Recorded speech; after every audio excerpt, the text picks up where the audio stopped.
I now invite Warren Snowdon, a friend of the Bowden family and of Michael. He, of course, is the member for Lingiari and Alice Springs, his home country.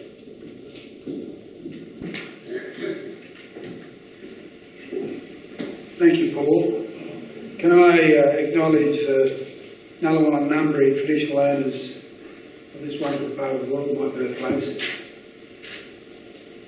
Can I acknowledge the Central Aranda, the traditional owners of the Bandawa country in Alice Springs, and particularly those who were Mike's informants in this book, this great endeavour. Can I thank Pat for his eloquent, very eloquent launch of this book. And if you'll forgive me, I'd like to acknowledge another person in this room who's been a mentor of mine for my whole adult life, Bishop Patrick Power. Welcome, Pat. I'm not sure how I can give Mike's life justice. What we know, and if you look at this book and read about Mike's life's journey, it seems to me inevitable we would land at this place. I know that this morning we've got Pitjantjatjara, Yangatjatjara, traditional owners of Pukaja, Ernabella, listening in, and I understand we'll hear from those people at some later point. I want to, at the outset though, just acknowledge Mike's love for family.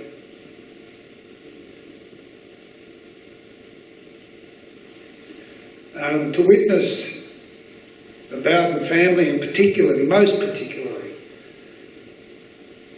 Mike's endearing love and admiration and partnership with his wife, Judy, is just a privilege. Just a privilege. His absolute devotion to his family, to his children, and to their children was remarkable. Not unique, but at the same time remarkable. And I know I can speak on behalf of Mike's many friends, his extended family in Central Australia who knew him well. I think particularly of Bill and Ann Davis. And I'm not sure if they're watching this broadcast, but I know with me they would see the life of the Bowden family in Central Australia as adding a great deal to our lives and to the life of our community. And we see in the production of this great book the inevitable journey that Mike was on. He was forever a teacher, quite clearly forever a teacher. He died a teacher. But he was also a great believer in community and in his church. And he was able to combine the love of community, a love of church, with an immersion and love of Aranda culture. And that's epitomised in the production of this wonderful work.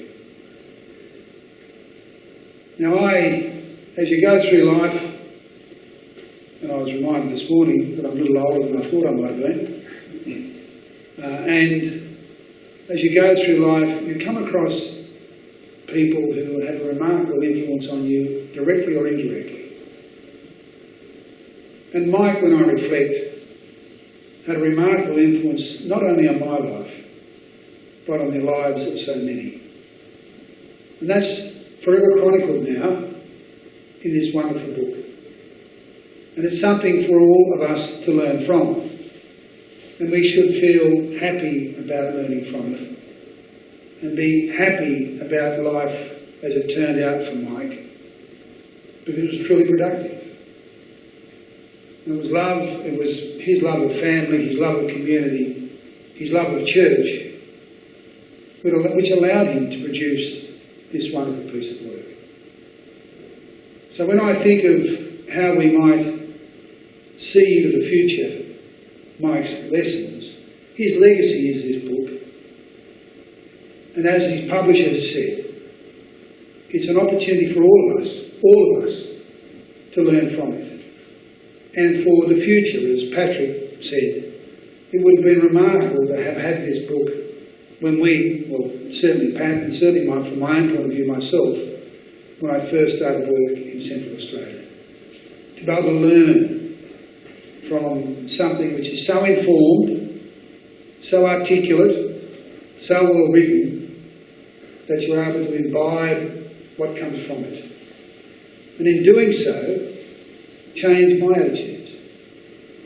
And I think there is a lesson here for the broader community, which Pat alluded to in his contribution, around where we sit in this nation, about our obligations for and with our First Nations people.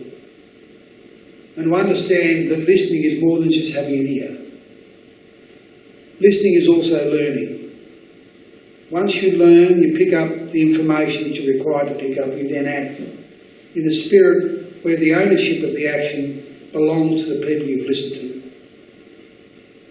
Sadly and frustratingly, that's not what we're getting from the current government. And it hasn't been what we've had from previous governments, to be fair. Mike left us a great legacy. It's in the book. It's in his family. And can I particularly pay my respects and honour the work that Magella has done. A remarkable young woman in her own right. Someone we can all learn from, as with the rest of the family, who I have so much respect for. I do thank you for the opportunity to be here this morning and to share this podium. I do encourage anyone who's not read it to purchase it and read it, but most importantly, learn the lesson of life that Mike's given us. Thank you.